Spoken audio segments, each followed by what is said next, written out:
want to take a minute to just welcome everybody to the call. I appreciate your engaged participation as I get the opportunity to introduce a very good friend of mine, Shane Borza. He's not only a friend, but he's a business partner and somebody that I've grown to respect over 3 decades plus of relationship. We've known each other literally since high school. And I can honestly, it's exciting to say that I've known somebody that long, and it's a little shocking too, because I'm like, I can't believe I've known somebody that long. I can't be that old, but wait, my knees tell me I am. Anyway, so Shane Borza is got, God, what do you have? You've got 20 plus years of experience between, the military, law enforcement. You've got experience as a coach. I mean, we did all sorts of interesting things when we were in Scouts together, and a lot of that stuff translated for you. So you've had a lot of experience literally physically guiding people through the wilderness, helping them go from, base camp to whether that's climbing a mountain or wandering through the wilderness in a canoe, or, helping somebody wander through the wilderness of their mind and their complex emotions as they try to improve themselves from a psychological standpoint. And then even from a fitness standpoint, you help people, get better movement, get better physicality, get better flexibility, all of those sorts of things. So, I'm really pleased and excited to introduce my friend of more than 3 decades, Shane Borza, as the ultimate performance coach. So hopefully that gives you a little bit of a window into Shane's background, because it's been an absolute pleasure knowing him for so long, and I'm super excited about the stuff he's got to share with us tonight. Thanks, Ben. That was a great introduction. I really appreciate it. And yeah, I really appreciate that we've been friends for so long and that we help kind of parallel each other with our different parts of our education and background and expertise, because coming together and creating the Solve Network and creating the Write the Damn Book program really helped me go from my idea of wanting to write a book to actually writing it. And I'm going to screen share so people can see the book that I'm talking about here. So this is the cover art for Film Notes, and you have the, your front cover, your spine, your back here. The cover is actually a photo from a shoot that I did. I went to Australia and went to film school and stunt academy, and I worked on 5 feature films in just over 2 years, one of which was my directorial debut. I co-wrote, co-directed, and co-produced a feature thriller called Turbines, which is on Vimeo on demand, and it's also on Amazon Prime. And if you just go to one of those places and look for Turbines, the movie, it should come up. And that's really where I learned the art of indie filmmaking. And I finished up my studies, moved back to, actually I moved to LA. I wasn't really living there previously. Like, I went there a little bit, toured around, and was like, oh, I can't spend, $250,000 on a UCLA film school or something. So I went to Australia. It's a lot cheaper, very fun. It enabled me to adventure and study and go to school and travel and all of that all at once. But the thing that was so great about it was going to Australia and falling into the stunt world. I found out that most of the indie people would occasionally work on high budget or kind of studio films, but generally they were all rotating through different positions on each other's projects. So you might be a stunt person at a studio one day, and then on the weekends you're writing and directing your own project, and then the next week you're a production assistant or a sound person or a second unit camera operator or something on somebody else's project. And by falling in with those people, I very quickly learned that it's going to make me stronger as a filmmaker if I know not only what everybody on the set does, but how they all work together. And just like Ben was talking earlier about my coaching background being a combination of like leadership, mentoring, physical fitness, and all of that combined, you know, people are going to be their best self if all the different aspects of them are as good as possible.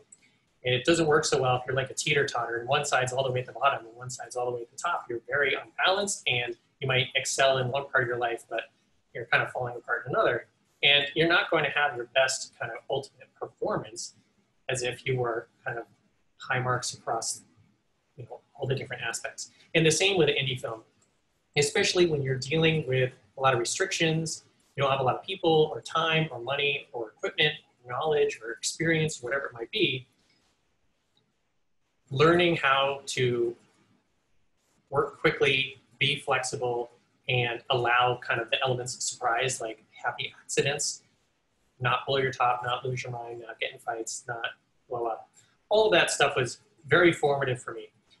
So going back to LA and getting into, quote, real production, working in studios, I realized that I actually really liked working on small sets that were indie, that we could all kind of become like a film family or be really good friends. And you may not work with them again, but you always felt like you knew them your whole life.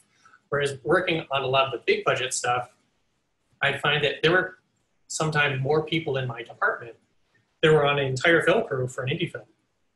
And that sense of like, well, you're not in my department, so I'm not going to talk to you, or don't talk to me, I got stuff to do for my department. And or a lot of people, I wouldn't even know who they were, and I'd be on set with them for 3 weeks. So it really gave me a passion for indie filmmaking, celebrating indie films, and helping other people who wanted to break into indie filmmaking to do that. So as I mentioned earlier, these 2 books came out of those 20 years that I spent in the trenches, so to speak. And some of the indie films were great, some were terrible, but I learned from all of them, and I made lots of connections with everyone.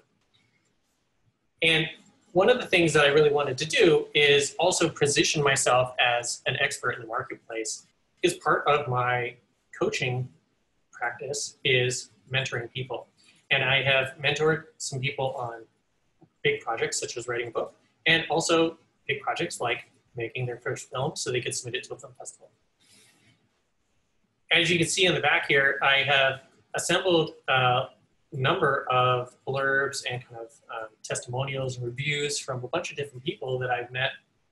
Some are from the US, some are from Australia, but they work in all different aspects of film. So as you can see here, I've got a producer, a stunt person, an actor, a screenwriter, filmmaker, director, stunt designer. All of these people are going to be able to utilize this book and find good tips and tricks. Now I'm just going to switch over and show you the cover for the corresponding workbook. As I mentioned before, this is the larger format book. It's like a notebook size. It's big enough that you could fill it out. There's lots of questions and answers and checklists and exercises in here to fill out. There's all different blurbs on the back. But they really do go together. And I'm just going to close this. You don't have to keep looking at that cover anymore. So one of the things that came out of having the second book kind of be thrust upon me, as I mentioned, my wife just kind of said, hey, why don't you write another book that goes with this one, was as I wrote the second one, I was basing it off of the layout and the format of the first book. And I said, oh, just like the Write the Damn Book project, or course rather, that has kind of 3 main parts. So I'm gonna write both my books in 3 main parts, but also that reflects that a screenplay or a script or a film usually has 3 main parts. Just like any story, there's a beginning, a middle, and an end. Or to use script format, you have a first act, a second act, and a third act. And so I thought it was very fitting to organize both the books in 3 parts to reflect the 3 parts that a script or a film has. But also I think that that is useful for people in creating any kind of large project. You know, there's the kind of pre-creation / getting going part where you're like really excited and you have been thinking about this for a long time. You can't wait to do it. You're you know, staying up late, you're getting up early, you're just diving in. And then there's kind of that middle part where you're like, It's kind of murky. You know, it's hard to maintain the pace. You've put things off for the first, you know, flurry because you were super excited, and now you're kind of like, well, I need to catch up on life, or I need to catch up on work, or I need to catch up on my family. Like, well, I didn't have a chance to write today, or I didn't get a chance to edit the film today, or well, that's okay, I'll get to it tomorrow. And then it starts to kind of fall apart a little bit. And then at some point you go into the final stage, which is, you know, getting back in the horse and recommitting and really diving into like, I want to finish this, and then you get it done. And then you have that same kind of excitement that you had at the beginning, which is, oh, now I've got a film, or now I've got a book, or the play is done, or the new course is created, whatever the long-term project is. And there's a sense of relief that you finish, but there's, again, this sense of excitement, like, oh, I can't wait to show it to people. I can't wait to see what people think. I can't wait to put it out in the marketplace. I can't wait to have somebody buy it. So again, I thought it was really interesting to parallel those kind of three parts to the creative process with the three parts of a film or a script, and the three parts that are in my film. And again, the three parts that are in our You're the Expert, Write the Damn Book program. One of the things that I'm super grateful to Ben about is he gave me the concept of positioning myself as an expert in the marketplace via a book. And as I mentioned a minute ago, that's something that I am using these to do. I am promoting myself as mentoring people in a few different realms, and one of them is on projects, specifically books and film. And by having a book or two books, a pair of books, I'm going to be able to more easily be seen as an expert in this marketplace. I'm creating a number of courses, and one of the things that came out of Ben and I talking and coming up with our course, You're the Expert, Write the Book, was the idea of, oh, if you have a course, the book that you write becomes the, you know, the homework or the structure or the main content for the course. So again, anyone who has either a class they want to create, a film they want to make, a play they want to write, a book they want to put out, not only is that a long-term process, but it's also something that can be more than just the thing itself. So for instance, writing a script isn't just a document, it's the blueprint for a film. And then the film isn't just the movie that plays in the theater. It's, well, it used to be a DVD that people could buy. But I mean, now it's pretty much people are going to stream it or they're going to download it. But still, it becomes a product. It becomes something that people buy. But also it becomes a way to introduce them to you as a creator. It becomes a way to introduce them to the key cast or the key crew, you know, the main actor and actress. It becomes a way to sell a soundtrack. It becomes a way to sell merchandise or toys if it's a kid's movie. All that stuff is peripheral to the main thing that you made, in this case, a film. So again, for me, my book was written for the express purpose of helping people who want to make an indie film so they can make it faster and easier without having to stumble through film school and 20 years of making, you know, notes and notebooks. But also, it's something I can give to my clients. It's something I can use to leverage my name above other people who are mentoring someone in a creative field. You know, if I am an author of 2 books in film, as opposed to someone else who isn't, probably someone's going to go with the author of 2 books. So one of the things I wanted to talk about was my books and what they're about and how I'm going to utilize them to help people make movies, but also for anyone who's watching this who is a coach, a mentor, a consultant, any kind of an expert or creative in your field, you too can write a book or create a course and use that for more than just what it is by itself. One of the things that I wanted to get into is, as I mentioned in the beginning, we have this 3 parts to the Write the Damn Book program, and I really thought they were instrumental in me helping myself organize my book. And the first one, as I mentioned, was why. You know, and partly that's like, okay, well, who am I going to write it for, and why are they going to want to read it? You know, not only why am I writing it, but why are they going to want to read it? And so with the film notes book, part of the process of making a film is, well, if you are a indie person, you're probably going to be writing it, directing it, producing it, doing kind of all of that major creation stuff yourself. And so really learning how to be strong, or at least kind of equal in all parts of that, is difficult, because you might be a talented writer, but you're not necessarily organizing groups of people on a daily basis, and you don't really know how to do that. Or you might be really great at organizing. Maybe your day job is you're a manager, but you're not very creative. And so figuring out how to write a story and then direct it so it looks great on the screen is difficult for you. So having that book, film notes, around writing as the first section, directing as the second, and production or producing as the third, not only is that the kind of arc that you go through, because generally you start by writing a story and then you figure out, all the directing decisions, and then you go into actual production and you do it. But again, it enabled me to answer that question of why. Well, people are going to read my book because it answers all three of those aspects of filmmaking, not just one or the other. You can buy lots of books on screenwriting. You can buy lots of books on directing, and there's a ton of books on both producing and all different manner of production for film, both studio film, indie film, low budget, no budget, everything in between.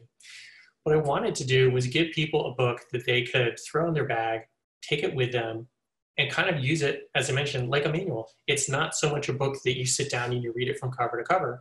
It's more of, you go to the table of contents and you say, oh, I've heard of beats, but I don't really know what those are. And I don't mean beat to eat or Beats by Dre, the headphones. A beat is a story element. So if you have a scene where people are laughing and then they start crying, that's a beat change. So the beat went from joy to sorrow. Or people are laughing and they're happy and then they start arguing. So your beat change is they went from, happy to angry. If you don't know what that means, you may just be thumbing through the book and you're like, oh, beats. I'm just going to read this section. I don't know what that is. Oh, that's really helpful. Or you might be stuck in the writing space. I think I want to complicate my story by putting another element in. That's called a subplot. I don't really know how to do that. I'm just going to pick the book up, go to the table of contents. Oh, he's got a section on subplots. Well, I'll just go to that section. So you don't really need to read it in order. It's kind of like a choose your own adventure book. And I wanted that kind of loose, fun, conversational, it's like I'm sitting down and talking to you.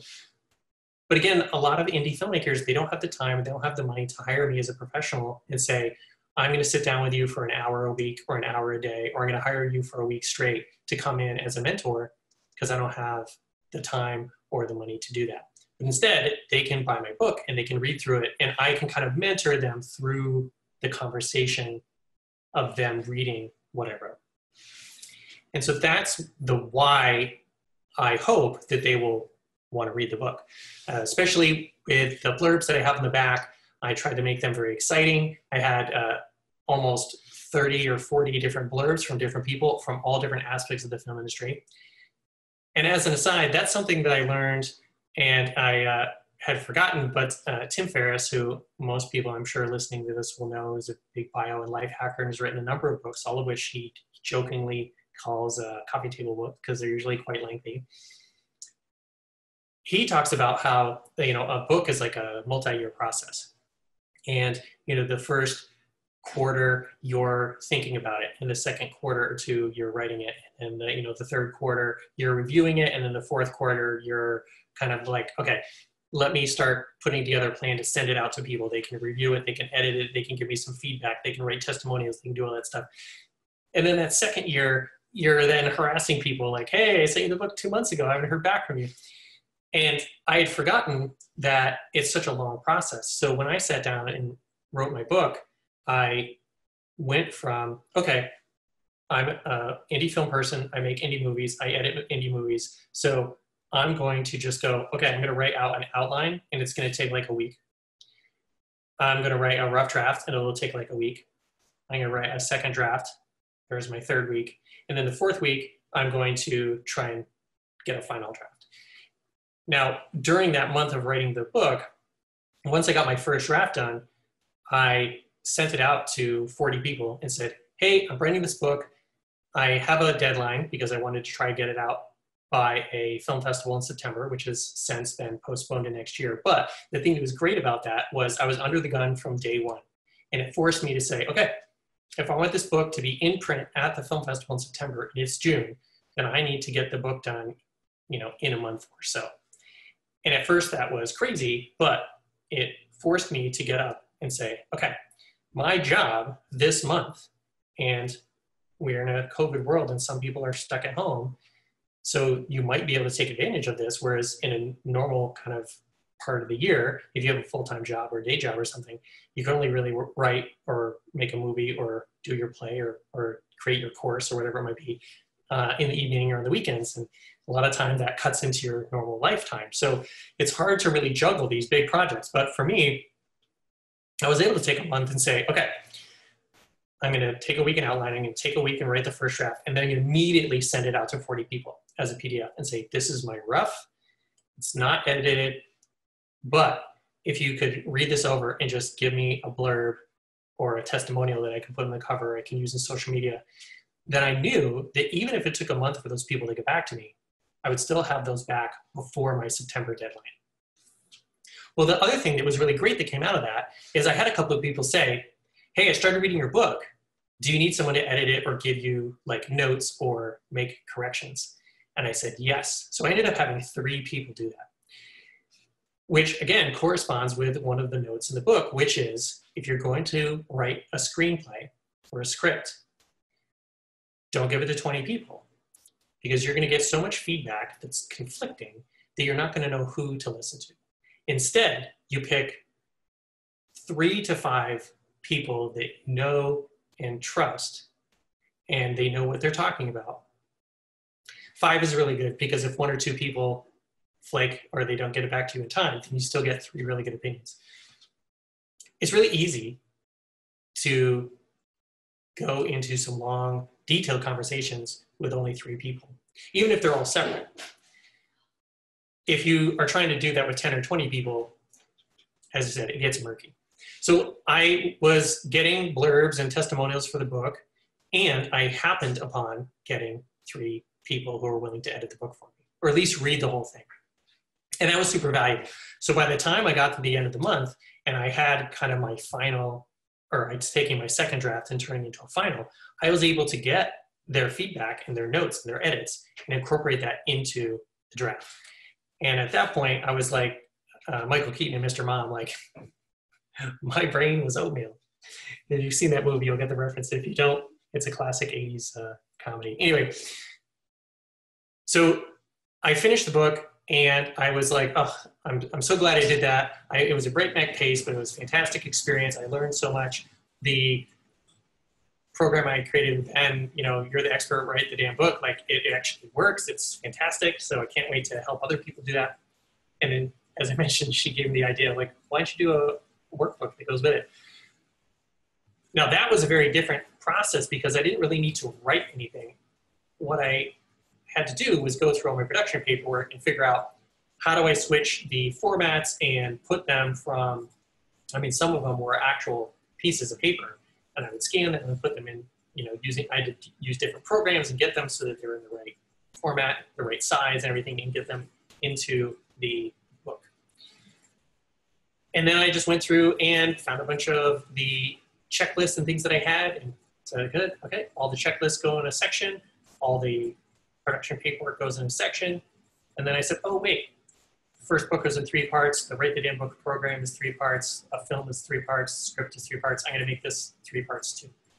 And then I just went through my film notes book and said, if I was gonna give someone a exercise or like an assignment for each main section of the book, what questions would I ask them? And then I went back to my why again. I was like, why would I want them to answer these questions? Why is answering those questions important in writing a film, directing a film, producing a film? What are the things I wish I knew or that I know now that I wished I knew 10 or 20 years ago.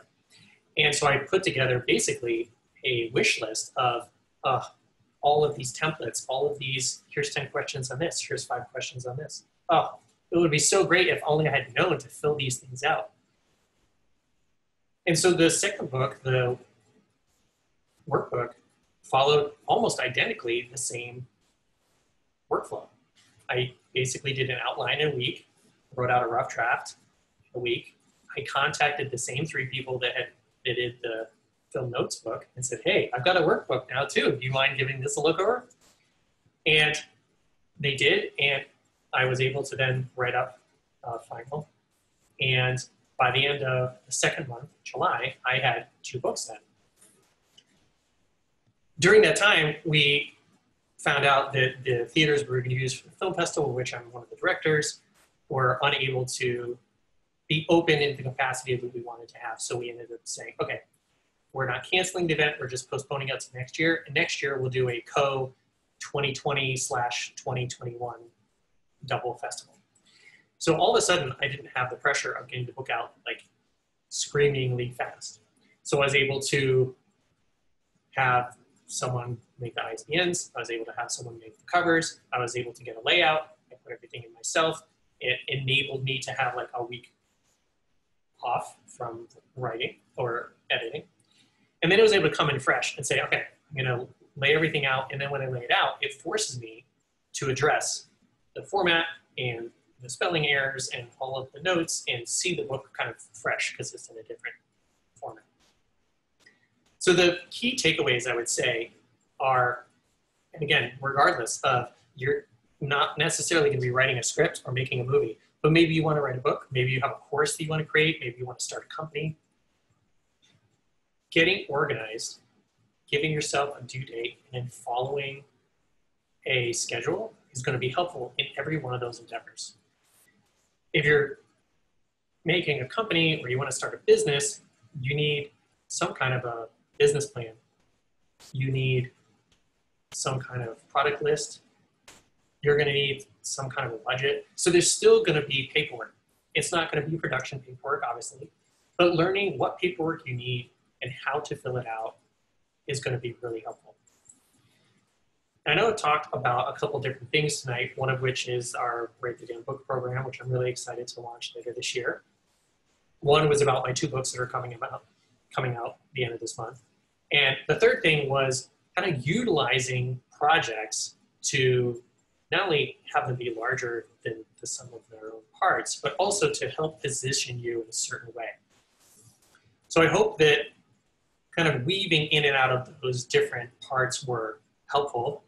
And I would just like to thank everyone for listening as I kind of loosely walked and meandered kind of back and forth between those different parts. But to me, they're so interwoven that I think that you'll find that there's some good gems in there, even if it wasn't as structured as if I had like a slideshow or something like that.